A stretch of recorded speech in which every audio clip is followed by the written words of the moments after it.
Blossom.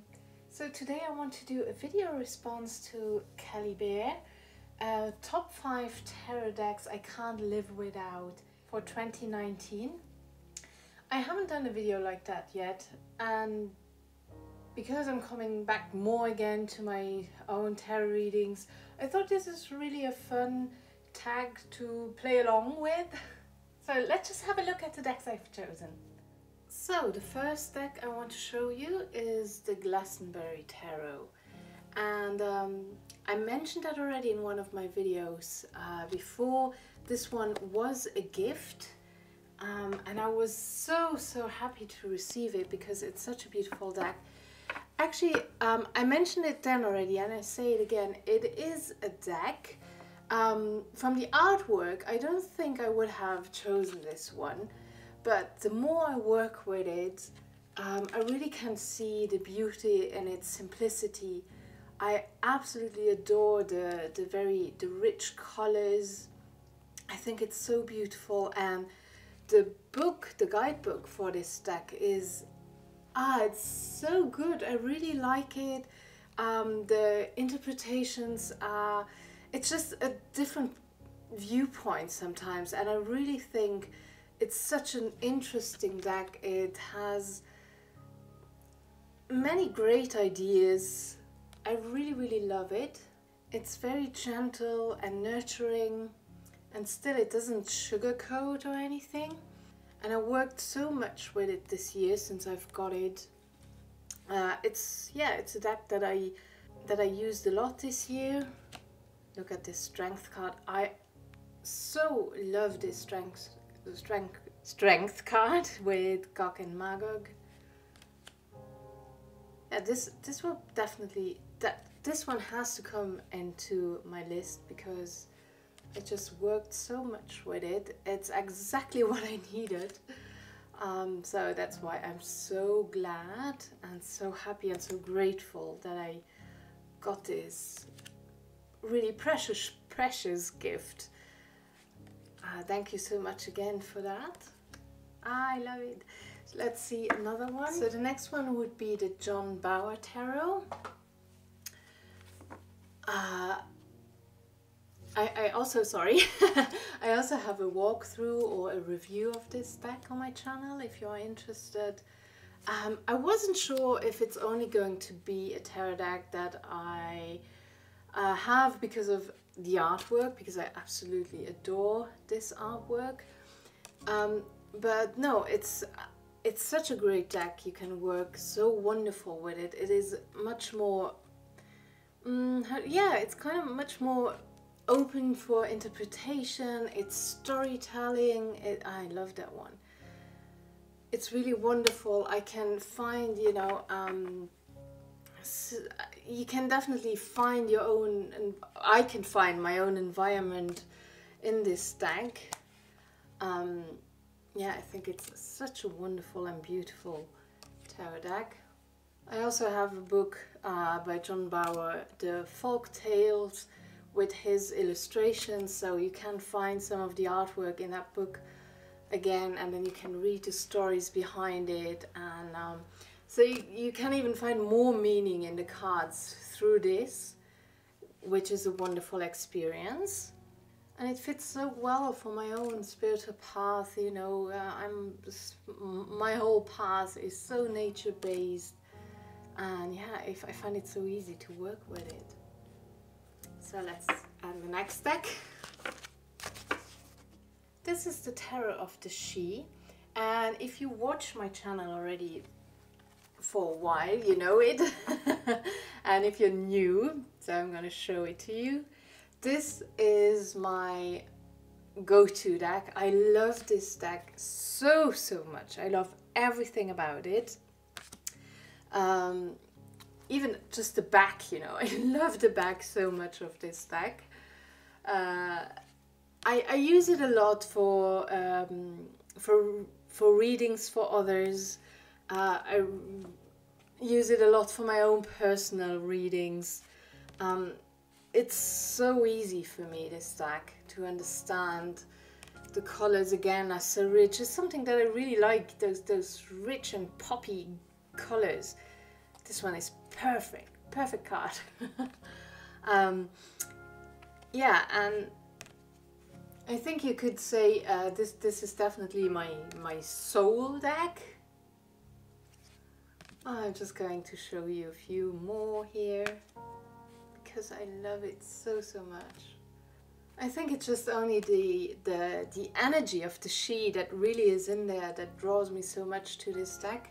And also here I love the guidebook it has for all the minor arcanas. For example, it has those little poems, only, you know, 1 or 2 sentences. And yeah, it's beautifully written, very short for the minors, but yeah, beautiful nonetheless. There we go. The next one would be the Epic Tarot. There we go. Don't have the box now anymore. Yeah, I love fantasy. That's no secret. And so therefore that is such a great deck for me.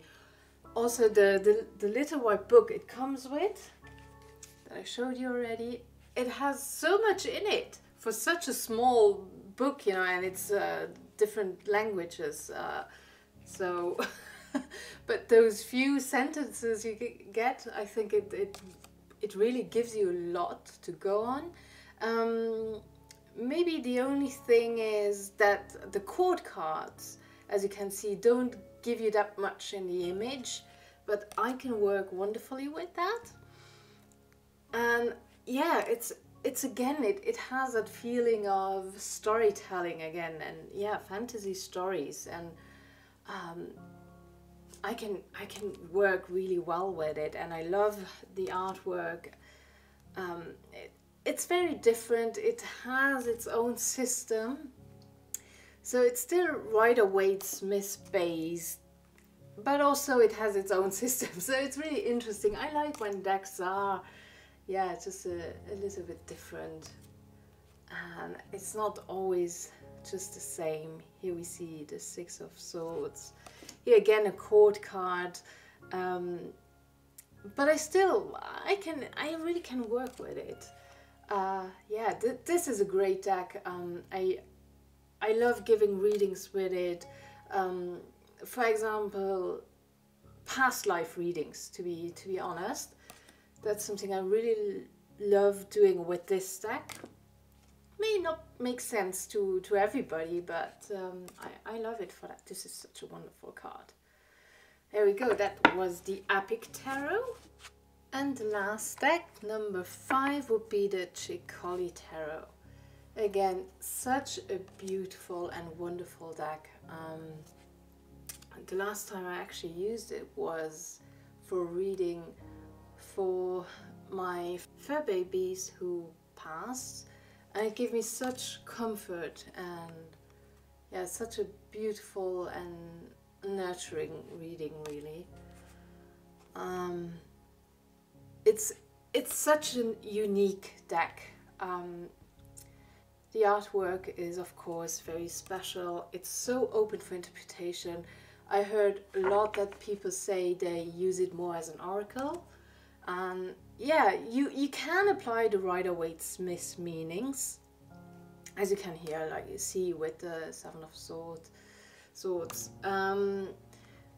But you also can really go off and let your mind wander, and that is the beautiful thing about this deck. I really get lost in the images when I do a reading with it. And I have to admit, this deck I use only for myself. I don't do readings for others with this deck. I don't say necessarily this will never happen, who knows, but until now, and I have it for quite some time already, I've never done a reading for somebody else. No, I don't think so. And yeah, it's a very personal deck. I heard people saying for inner child work they use it. It's not so much for what I use it for, but it's very deep. It's very deep. You also have to be in the mood for that. Yeah, so those are my 5 tarot decks. However, I'm going to cheat just a little bit. I add one more deck, which is not a tarot deck. And this is the Fairies Oracle by Brian Froud. And I want to include it because I use this deck so much, even though it's not a tarot deck. Look at that. Look at that. I absolutely love it. It's my most used deck of all decks, not just of Oracle decks, but I probably use it more often than tarot. You know that I work a lot with fairy energy, so it's perfect for me. It's such a wonderful, beautiful deck. Without sugarcoating, it's very honest, but also so helpful. I adore it so much, and I couldn't live without it. It's the only deck I have a second copy of, just in case something would happen. Normally I'm not too worried about that, but this is one of the decks that I never want to lose. There we go. There's also the Heart of Fairy Oracles. I have that one too, but as I had to choose now, I probably use this more often. The Fairies Oracle, both are wonderful. Yeah, it's just amazing. So I wanted to give that a bit of a honorable mention, I guess you could say. There we go. That was that.